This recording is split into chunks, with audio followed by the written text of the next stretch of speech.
இது எந்த ஊர் தெரியுமா? திருவிடைமருதூர். இந்த கோயிலை சுற்றி காலையில் பிரகாரம் வந்துகிட்ருக்கேன். பார்க்கணும், கோயில் உள்ளே பார்த்தோன்னா ஃபோட்டோ எடுக்க எனக்கு மனசு வரல. 3 பிரகாரம், பெரிய பிரகாரம். அதை சுற்றி வந்துக்கிட்டுருக்கேன். இருந்தாலும் வெளியில் ஃபோட்டோவை மட்டும் எடுத்து உங்களுக்கு அனுப்புகிறேன். அதாவது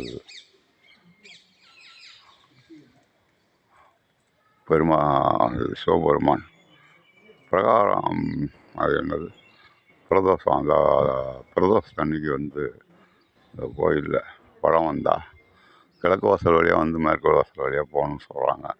பிரம்மகத்தி தோஷம் பிடிச்சிருந்தா விலகிடுமா அப்படின்னு சொல்கிறாங்க. உண்மையே பொய்யோ? கோயில் பழங்காலத்து கோயில், கிராமத்தில் உள்ள கோயில். இன்னமும் இந்த கோயில் இன்னும் திறக்கவே இல்லை. கடவுள் எல்லாம் மணி 7க்கு மேலே ஆகுது. சரியான வருமானம் கிடையாது இந்த கோயிலுக்கு. நன்றி மாணவர்களே, அப்புறம் பார்க்கலாம். மறுபடியும் நேரடியாக